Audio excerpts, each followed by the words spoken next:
Hello everyone, chapter 9 Force and Law of Motion. In before video we have to discuss about force and today's topic is first law of motion part 2. By observing the motion of object on an incident plane, Galileo deduced that object move with a constant speed when no force act on them. Galileo ने ये बताया कि जब हम किसी भी वस्तु को इंसिडेंट प्लेन मतलब रैंप के जैसे प्लेस पे अगर थ्रो करते हैं तो वो कांस्टेंट स्पीड के साथ जब उस पर किसी भी प्रकार का कोई फोर्स अप्लाई नहीं होता है तो वो स्पीड के साथ में क्या करता है, मूव करता है. When a marble roll down on incident plane it velocity increase. जब आप मार्बल को इंसिडेंट प्लेन से थ्रो करते हो तो वो एक वेलोसिटी के साथ में स्पीड के साथ में वो बढ़ता जाएगा और इस कंडीशन में उसकी वेलोसिटी जो होगी वो क्या होगी, इंक्रीज होगी. Next chapter you will learn that the marble fall under the unbalance force of gravity as it roll down and attain a definite velocity by the time it reach the bottom. जैसे ही आपने throw किया तो वो क्या होगा, आगे बढ़ती जाएगी एक डेफिनेट वेलोसिटी के साथ में, टाइम के साथ में, और बॉटम के अंदर नीचे तक वो पहुंच जाएगी. It velocity decrease when it climb up. लेकिन जब वह वापस से किसी रैंप के ऊपर वापस चढ़ती है तब उसकी वेलोसिटी क्या होगी, डिक्रीज होना शुरू हो जाएगी.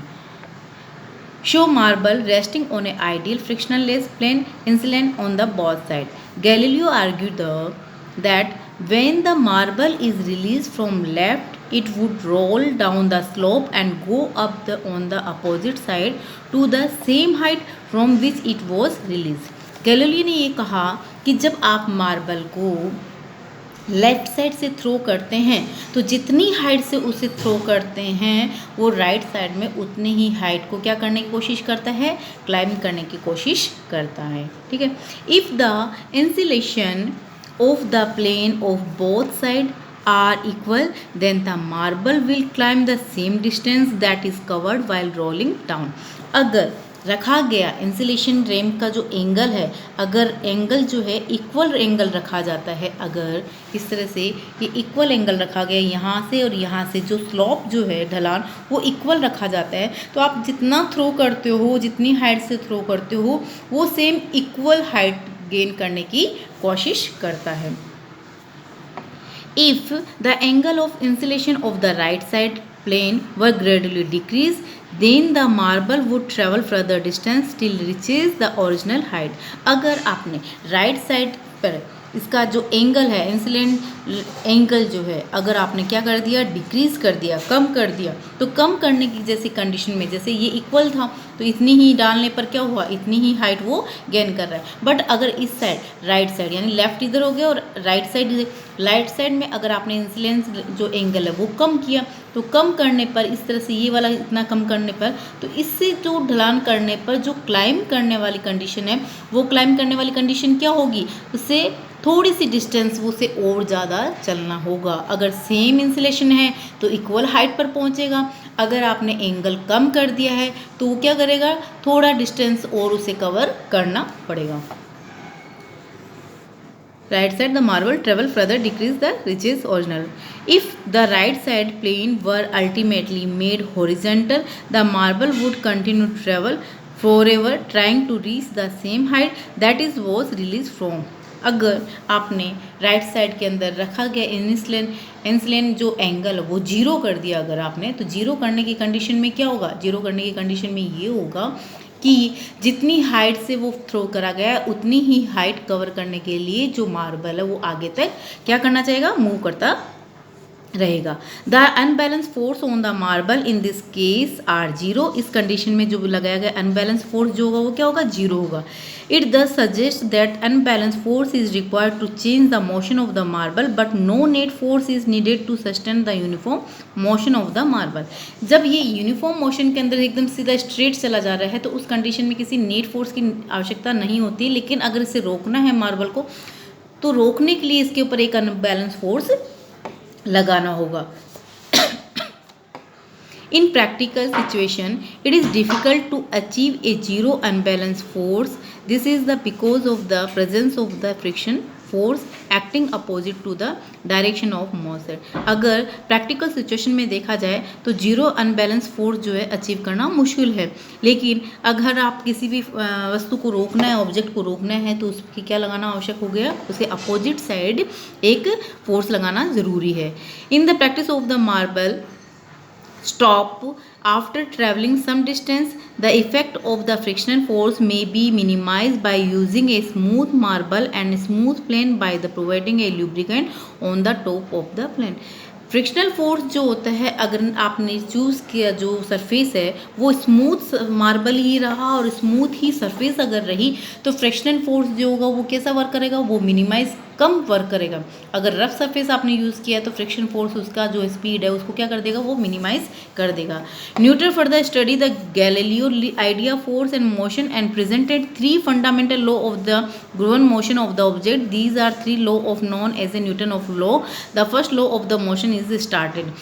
न्यूटन ने गैलीलियो द्वारा दिए गए आइडिया को अच्छे से रीड करा और रीड करने के बाद में उन्होंने कुछ लॉज दिए जिन्हें लॉ ऑफ मोशन कहा। ये 3 लॉज है जिसमें हम फर्स्ट लॉ की बात कर रहे हैं। तो न्यूटन के द्वारा दिए गए 3 लॉ में फर्स्ट लॉ ये था, an object remain in a state of rest or of uniform motion in a straight line unless compelled to change that state by an applied force. कहने का मतलब है कि अगर कोई वस्तु रेस्ट कंडीशन में है या फिर motion uniform motion straight line में वो कर रही है तो वो उसी कंडीशन में रहना चाहेगी जब तक उस पर कोई फोर्स अप्लाई नहीं किया जाए।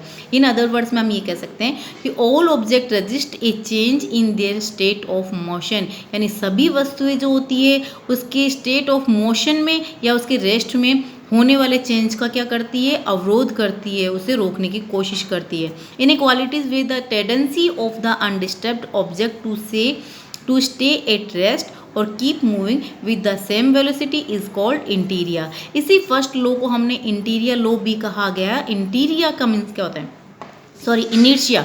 इनर्शिया का मीन्स होता है कि एक क्वालिटी जिसके अंदर टेंडेंसी ऑफ अनडिस्टर्ब्ड ऑब्जेक्ट, किसी भी ऑब्जेक्ट को बिना डिस्टर्ब किए अगर वो रेस्ट में है तो वो रेस्ट में रहे, और अगर वो मूव करने की कंडीशन में है तो वो एक सेम वेलोसिटी में मूव करती रहे, वो उसकी क्या हो गई, इनर्शिया कहलाएगी। That's why first law of motion is called law of inertia. इसीलिए न्यूटन के फर्स्ट लॉ को हमने क्या कहा, लॉ ऑफ इनर्शिया कहा। यानी हर वस्तु जो है वो अपनी पोजीशन में रहना चाहती है जब तक उस पर कोई फोर्स अप्लाई नहीं किया जाए।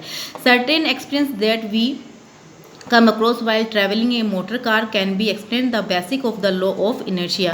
We tend to remain at the respect to the seat until the driver apply a braking force to stop the motor car. With the application of the brake, the car slow down, but our body tend to continue in the same state of the motion. जिस तरह से हम किसी car में बैठे हुए हैं और ट्रैवल कर रहे हैं और अचानक से ड्राइवर ने ब्रेक लगाया, तो ब्रेक लगाने पे क्या होता है, कार स्टॉप हो जाती है, और कार स्टॉप हो जाती है फिर उसकी स्पीड जो है तो स्लो हो जाती है। तो स्टॉप होने की कंडीशन में क्या होता है, जो हमारा पोर्शन होता है वो सीट के जो कांटेक्ट में रहता है वो तो स्टेट पोजीशन में ही रहता है, बट जो आगे वाला पोर्शन है, ऊपर वाला पोर्शन, वो मोशन कंडीशन में होता है। तो मोशन कंडीशन में होने की वजह से वो क्या होता है, आगे की ओर मूव करता है। तो जैसे ही गाड़ी में ब्रेक लगेगा हमारे ऊपर की बॉडी जो होगी वो आगे की ओर मूव करेगी। Sudden application of brake may be causes injury to us by impact of collision with the panel of the front. इसमें इस कंडीशन में क्या हो सकता है, इंजरी होने के चांसेस हो सकते हैं, यानी हमारी बॉडी जो है बिल्कुल जस्ट आगे की ओर, फ्रंट की ओर धक्का लगेगा। Safety belt are worn on the prevent such as accident. Safety belt exert a force on our body to make the forward motion slower. इसलिए हमें गाड़ी में बैठते समय क्या बांधना चाहिए, सेफ्टी बेल्ट बांधना चाहिए, ताकि हम उस फोर्स के मोशन को थोड़ा स्लो कर सकते हैं। Opposite experience in encounter when we are standing in a bus and bus begin to move suddenly। जब अगर मान लो किसी बस में हम खड़े हैं और अचानक से बस चलना स्टार्ट करती है, now we tend to fall backwards। तो हमारी जो बॉडी होती है, जैसे पीछे नीचे वाला पैर जो फिट जो होते हैं वो तो जस्ट हमारे बस से कांटेक्ट होते हैं, लेकिन ऊपर की जो बॉडी होती है वो मूव कंडीशन में होने की वजह से बॉडी जो होती है वो पीछे की ओर मूव करती है, but the rest of our body oppose this motion because of its inertia. तो जो हमारी रेस्ट कंडीशन में बॉडी है वो क्या करती है, अपोज करती है, क्योंकि वो इनर्शिया कंडीशन में है। ठीक है। When we a motor car make a sharp turn at the high speed we tend to get thrown on one side. This can again be explained on the basic of the law of inertia. Inertia के law के base पे हम ये भी समझ सकते हैं कि मान लो मोटर कार चलाने वाला एक स्पीड से चल रहा है और अचानक से एक शार्प टर्न लेता है, तो शार्प टर्न लेने पर जो बॉडी होगी वो क्या होगी, एक साइड जो होती है वो झुक जाती है. We tend to continue in a straight line motion. When an unbalanced force is applied by the engine to change the direction of motion, the motor car we slip one side of the seat due to the inertia of the body. हमारी body जो होती है वो क्या होती है, just उसके opposite एक साइड झुक जाती है. The effect of the body will remain at the rest unless acted upon by a unbalanced force can be illustrated through the following activities. यूँ कह सकते हैं कि अगर कोई वस्तु रेस्ट कंडीशन में है तो वो रेस्ट में रहेगी जब तक उस पर कोई अनबैलेंस फोर्स वर्क नहीं करे. इसी का एक एग्जांपल जो है आपको एक कैरम बोर्ड के थ्रू समझाया गया है कि जब आप इसके अंदर ये सेट लगा के रखते हो और स्ट्राइकर को पुश करते हो तो आपने देखा होगा कि यहाँ से एक जो कॉइन होता है वो क्या होता है, इस साइड निकल के चला जाता है और बाकी सारी की सारी किधर, अपोजिट साइड में गिर जाती है. ठीक है, इसी तरह से एक और एग्जाम्पल इन्होंने बता रखा है लॉ ऑफ इनर्शिया का, कि जो कॉइन है इस गत्ते पे ग्लास के ऊपर रखा हुआ है वो रेस्ट कंडीशन में रहना चाहता है, लेकिन अगर आप उसके ऊपर कोई फोर्स पुश करते हो, लगाते हो, बैलेंस लगाते हो, तो लगाने पर क्या होता है, ये कॉइन जो होता है वो नीचे गिर जाता है और ये वाला कार्डबोर्ड जो है आगे की ओर चला जाता है. Okay, thank you.